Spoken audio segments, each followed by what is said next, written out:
একটি পুত্র সন্তান দেবেন বলে কথা দিয়েছিলেন এবং সেই সন্তান থেকে বহু সন্তান হবে, যাদের মধ্য দিয়ে পুরো পৃথিবী আশীর্বাদ লাভ করবে।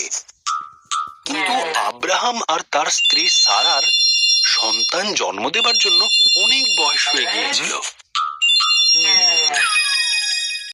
20 বছর কেটে গেল। আব্রাহাম এখনো ঈশ্বরের প্রতি স্থির বিশ্বাস রেখে চলেছে। তার যখন 100 বছর আর সারার 90 বছর বয়স, ঈশ্বর তার দেওয়া কথা তাদের মনে করালেন। সারা সন্তান সম্ভবা হলো। তাদের সন্তান যখন জন্মালো, সারা এত খুশি হলো যে আনন্দে হেসে ফেলল। আমার এই হাসি ঈশ্বরের দেওয়া, সে বলল। সুতরাং তারা তাদের সন্তানের নাম দিল ইসহাক, যার মানে ইসহাক যখন বালক, ঈশ্বর আব্রাহামের মহা পরীক্ষা নেবার জন্য তাকে মরিয়া পর্বতে নিয়ে গিয়ে ঈশ্বরের নামে বলিদান দিতে বললেন। আব্রাহাম বিভ্রান্ত হলো, কিন্তু তবুও সে ঈশ্বরে বিশ্বাস রাখল। ইসহাক কাঠের গোছা বইল আর আব্রাহাম নিল ছুরি আর মশাল। একসাথে তারা পাহাড়ে চড়তে লাগলো।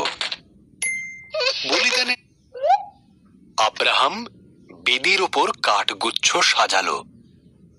ইসহাককে বেঁধে কাঠের গুচ্ছের ওপর শুইয়ে দিল। ইসহাককে মারার জন্য যখন সে ছুরি তুলেছে, তখন স্বর্গদূত তাকে ডাকলেন। আব্রাহাম, শিশুটিকে মেরো না।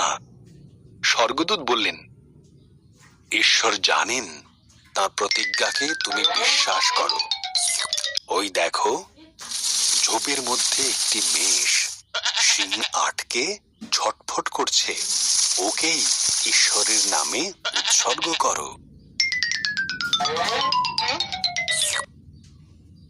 আব্রাহাম তার ছেলের পরিবর্তে মেষটিকে ঈশ্বরের উদ্দেশ্যে উৎসর্গ করল। এই জায়গার নাম সে রাখলো ঈশ্বর যোগাবেন, কারণ ঈশ্বর বলির পশু যোগান দিয়েছিলেন। ঠিক যেমন ঈশ্বর বলেছিলেন, তার দেওয়া কথা তিনি রাখলেন।